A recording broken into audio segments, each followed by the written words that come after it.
Thank you. Forward or this one? Okay. So most of the time when I tell people that I teach martial arts, I'm pretty sure that this is the image that they get. This is an actual vintage photo of my earliest training in martial arts. I'm the little one with the bowl cut in the middle. Yeah, it's super cute, right? So I started in Taekwondo when I was a little kid, and I think it makes sense that people associate martial arts with children. We just saw a video about all the great benefits that martial arts can give to kids. It's a good way of paying the rent if you have a private school. I really liked my Taekwondo program. I liked all the stances and the forms and the kicks, especially the kicks. My favorite, of course,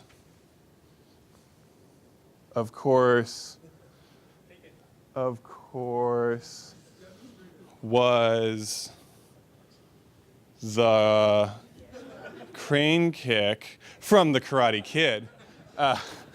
And also, like in the Karate Kid, my teachers were interested, I'm just kind of pointing at you, in me learning things more than just how to punch and kick. We wanted to learn a bit about all of those great respect, self-discipline, all those benefits as well. One of the ways that they did this was they had school codes that we were asked to memorize. I remember distinctly being called out in class, "Brian, what's number 7?" And I couldn't remember, so I had to go stand in the hall until I could successfully recall, right, be honest in your personal affairs. So this is just one example, and many different systems have similar codes or similar rule sets that you have to abide by. And so this is one way that we can actively train some of these benefits that we've been talking about. And research from the 1980s and 90s suggests that martial arts is really good for kids. It does all these great benefits. But one of the things that also comes out is that if you don't actively train these pieces, then you can have opposite results. So specifically looking at reducing violence in adolescent teenagers or in aggressive teenagers, if you don't have some of these traditional elements, if you're not actively training respect, discipline, self-control, then you can actually see the opposite result. And so it's important to have these pieces in your training. If you don't have that, instead of getting the Mr. Miyagi students where you're learning about having balance in your life and in your stance, only having karate for self-defense, you get Cobra Kai students where you strike first, strike hard, and show no mercy. So maybe not exactly what we're looking for. Like many children, I ended up dropping out of martial arts. I got distracted by other things, and I only came back to it in college when I was an undergrad at Indiana University. And here we had this fantastic community of all these people that once I got back into it, I really fell in love with. In the IU martial arts community, I became a dedicated student and then a student leader and finally a teacher. I remember during my sophomore year, some of the Hapkido club officers came to me and said, "Hey, would you be interested in taking on a leadership role next semester?" And I said, "Yeah, maybe, but I don't want to have to talk to people." It's not that I had a fear of public speaking per se, I just didn't want to be in charge and I didn't want to have to motivate people to do stuff. So I started out as the treasurer, and then the next year as I became more confident, I became a little bit more comfortable with myself. I became the president for 2 years, and then I started teaching. And from there, I began teaching for the university at IU, and then I started taking over the martial arts program at Indiana State University. And most recently, I've moved out to Portland, Oregon, and started teaching at the University of Portland there. So I really had this transformative experience, and I really credit most of that to the IU martial arts program. Not just the physical techniques, but also the community that I was a part of. And this transformation that I've also seen repeated in my own students got me thinking about, well, sure, martial arts are great for kids, but what kind of benefits can they offer to adults, and specifically to college students? And the reason that I think that college students are such an important population to look at is that, much like children, they have an entirely different, they're forced to decide for themselves who they want to be as adults. For most college students in the traditional college setting, they're like 18, they've just moved away from their family, their friends, their mentors, all of the support structures that go to reinforce the values that they've been taught. So you're in a new setting, you have different friends, they may not share the same values as you have a lot of peer pressure, and the adolescent brain's not super good at dealing with peer pressure. So you have to decide for yourself who you want to be as an adult. And as we've talked about for basically all day, martial arts can do a really good job of reinforcing these values, so why not include those on a college campus as well?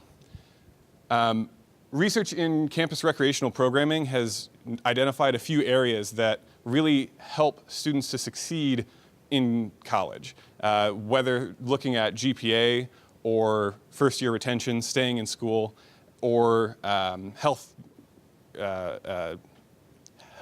as well.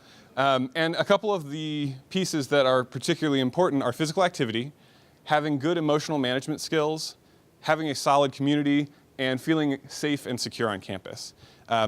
It's probably not a huge surprise, but I would argue that a robust martial arts program, similar to the one here at UCLA, can hit all four of these major components. So physical activity, that's a no-brainer. They're physical classes. Depending on how you program, you may be able to get specifically cardiovascular fitness benefits, muscular strength and endurance, flexibility, but you have to program for what you want to actually see. Emotional management skills, as I'm sure most of you have experienced, you learn to deal with stress pretty well after you've blocked a bunch of punches or taken some falls or had to do a belt test where you are on display for everyone or engaged in competition. And research suggests that those skills, those stress management skills, translate into other areas of your life as well. Talking about community building, UCLA has a fantastic martial arts community, as we can see from everybody here, but one of the things that I really appreciate teaching in a collegiate setting is that our classes exist outside of most majors. You don't get to do martial arts as a major and only stick with the same kids the whole time through.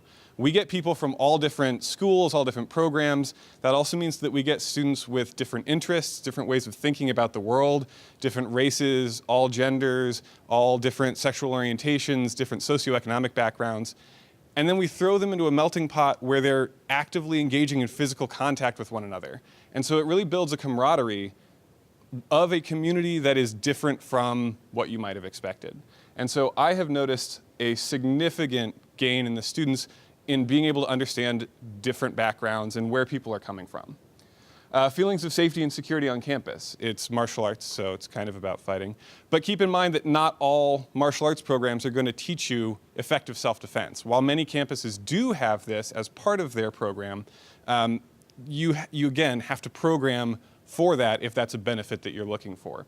What I will say, though, is many of us have talked about how we have increased self-confidence as a result of our martial arts training. Well, even having that confidence can change the way you interact with the world, can change your body posture, and make you a less appealing target for acts of violence as well. So all four of these wrap up pretty well in a robust martial arts program.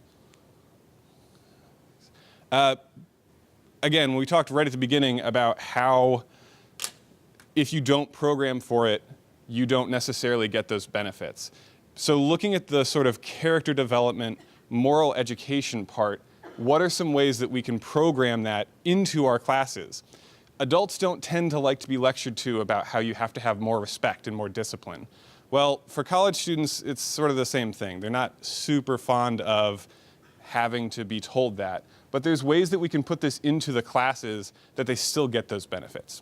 So for some examples, looking back at Indiana University where I came up, the Hapkido and Taekwondo students are asked to reflect on the topic of kunja. And kunja is a Confucian term that refers to a noble son or like almost an ideal person. The idea of a kunja is someone who's a moral exemplar, who knows the correct behavior for any given situation, and by their very life, by the way they act, they model that behavior for others. So right in my beginning classes, I introduce this topic and I say, hey, what do you think makes a kunja? What do you think is a moral exemplar for our times? Over the course of their career, these students are asked to reflect on this topic, think about how their views change, and what about their martial arts training influences those reflections. For their black belt test, students are asked to write a 10-page paper reflecting on this journey and sort of almost making their thesis for the martial arts program. Another element is that the very structure of classes is designed in a way to provide leadership opportunities. As many of you have experienced, you start out as a beginner, and as you get to more intermediate and advanced ranks, we often ask students to come back and act as assistant instructors. So built right into our classes, we have that peer group who are able to learn some leadership skills. They learn public speaking, they learn patience and empathy, they learn a little bit of humility because they look back and say, wow, I forgot how hard it was for me to learn to punch because I do it all the time now and it's really easy. But looking back and seeing how much trouble a beginning student can have with it can be a very humbling experience. And if it's not, then they don't write about it in their kunja paper, and then they fail their black belt test. So we really encourage them to think about those values that they're trying to learn and provide them with opportunities to get some of that training. Thank you. So to wrap up, what are some things that we can do now? Obviously, UCLA has a fantastic martial arts program. Some of you may be graduating soon, some of you may be from other places. I encourage you to start more programs. We need more colleges teaching responsible martial arts all over the country and all over the world. If you have any questions, I've made this pitch to a bunch of universities in the past. I'd be happy to help you find a university that would be interested, what administrators you should talk to. If you are an administrator and you want to find a teacher in your area that might be able to join your faculty, like I said, I've pitched it a few times. I've got some ups and downs. We need more research, so I will be looking up your various organizations. We need more research on what these benefits are and what the best ways to communicate them to our students are. We need to engage different populations. One of the things that really clicked with me with Dr. Kang's speech earlier was talking about how inclusive martial arts can be for everyone. And then finally, I think events like this one, where we get together, talk about that research, and develop best practices is a very positive step. Which is why I'm very excited, very thankful to have been involved in this. Thank you so much. I hope you have a fantastic day.